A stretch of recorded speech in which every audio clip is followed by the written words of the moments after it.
Hey guys, it's Grant from Local Scraper, and I wanted to make a new video for the current version of the Manta Scraper. If you've been a customer in the past, the interface will look familiar. If you're a new customer, this is what the program currently looks like. This is the latest version. I guess I'll just hop right into it. This is the main menu when you open the program. There used to be a keyword and location option here, but Manta no longer allows us to just enter in a keyword and location. If you've used their site, you know that when you enter in a location, it actually forces you to pick it from like a drop-down list.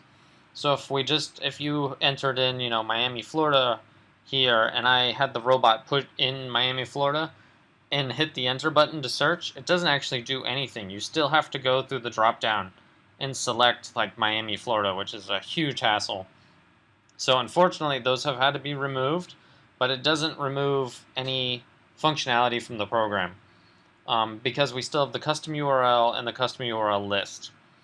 And now what a custom URL is that you need to go to Manta in your own browser. This is just my normal Google Chrome. And what I did was I searched for hotels and motels near Miami, Florida, and this is the results that it gave me. Now what the custom URL is this. It's just the URL from the address bar. So if I copy that out and I just paste it into here, if I just hit start, the scraper will go to Manta down in its little browser, which you can resize if you want. I try to grab the corner there for you. It's never easy, is it? Whoop. There we go. You can make this bigger if you had full screen or something like that. You don't really need to watch it though. It'll just be going through the pages anyway. So what that would do is it would go exactly to the same page with the same number of results for the same search, and it will continue to go through the pages so long as there is a next page. So it'll go first page, second page, third, fifth, and onward until eventually it gets to the very last page, which for this is page 72.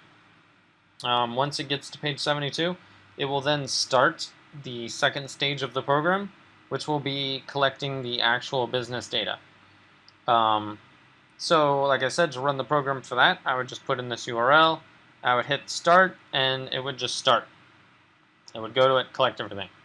Custom URLs are just a text file, a plain text file, which is a list of URLs just like that.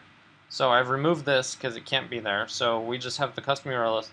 What that would look like is it would look like if I had this, and then, I don't know, I don't have another one ready. Let's see, something related. Come on, Manta. Manta. Nothing related. That's great. Anyway, what it would be is it would just be other businesses. So you could search for, pizza places or something like that. What comes up? Pizza. See, I still have to pick from this drop down, which is why we had to remove the keyword location. So yeah, this is like another URL, another 1,000 results. I would just put that there. It's one per line. It's just that it doesn't fit. See. So yeah, you'd make a list of these, a couple, whatever. You'd save it. You'd go to the program. It would ask you for the file. You pointed it at that file, and then you just hit start, and it'll go through those. And what it'll do is it'll start the first one. It'll go through the results. It'll save it. Then it'll start the next URL and continue onward until it's gone through all of the URLs that you put in the text file. Stop scraper, pretty self-explanatory. It stops the program wherever it is. These are status monitors, which means they're just kind of a heads up. The records found is how many businesses that the scraper has found so far. So if the scraper is on page, 2 or something like that, this should say about 70. So this is how many URLs, business listing URLs, the program has scraped so far. Current record is how where in that list the program is. So current record, if this is 2, like if there's a number 2 right here, it means you now have a file saved that has one result saved in it. So current records is how many businesses have actually been scraped and saved by the program. Records found is how many businesses the program has found but has yet to scrape. So if you says records found like 1,000 and current record is 0, you haven't actually scraped any data yet. You're still just collecting the URLs of the businesses that you're going to scrape. So keep an eye on current record. Current proxy, that's the current proxy you're using. It'll show up here. Max threads, this will be at 1 because of issues with Manta. The program's currently stuck at 1 thread. Current threads, this will also just be at 1. You can't really affect these right now. Hopefully in later versions we'll be able to add that back in, but for now it's still at 1. Options over here. Proxy options. If you're using proxies, you check Use Proxies, and you load a proxy list that should look something like this, with just IP and then port format. No usernames and passwords included. Your proxy should be set up for IP authentication, so they don't need the user password. If you're using free proxies or ones that you don't know if work, you will check Use Proxies, Test Proxies, load the list, run the program. If you're using paid proxies, you don't have to test them because you already know they work.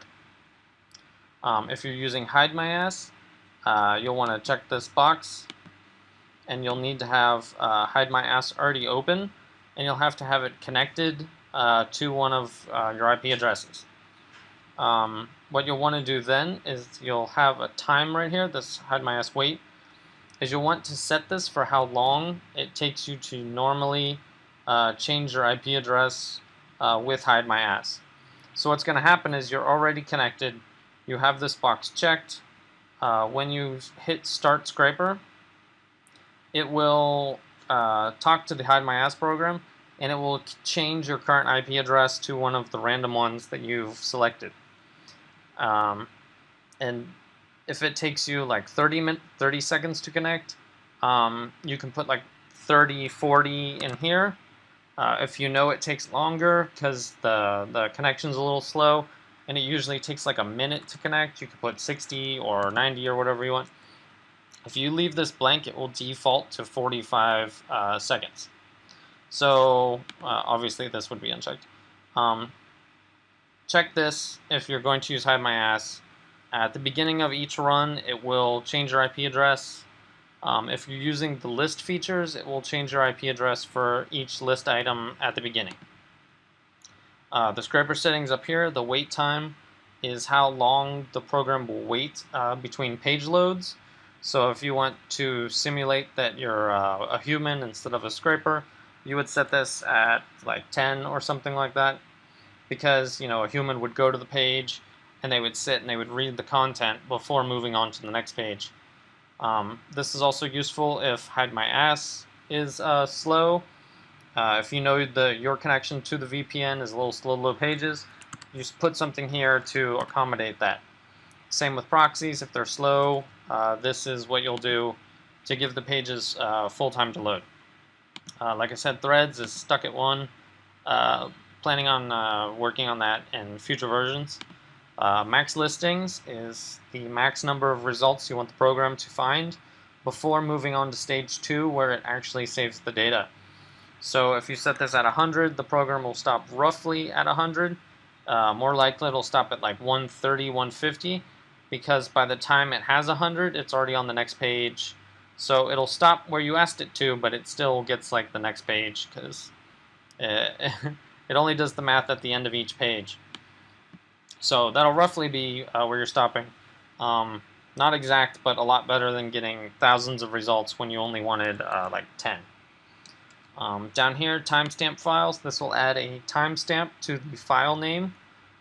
This is great for if you're worried about having your files overwritten, or are going to run the same lists or do similar keyword searches over and over, because the program will save the files as like manta-customurl.csv, and if you just run multiple custom URLs, the CSV files will just be overwritten. So if you don't want to worry about your results being overwritten, you can check this box and it'll add timestamps. The program by default saves all data into the same program, same folder as the program is located. This is wherever you downloaded it to. If you want to change that, you will click the save folder location and you will set this to somewhere else, like your desktop or documents or another hard drive or USB thumb, like whatever you want to save it on. You'll set this here. It'll list the folder location here, and then that's where the files will save to instead of the program folder. There are other videos on this README page down below that will discuss the proxies a little more, and also the hide my ass options more, but this is just a quick introduction on getting up and running with the Manta Scraper. Okay, if you have any questions, feel free to email me, and I'll try to get back to you as soon as I can. Make sure you check over this README page.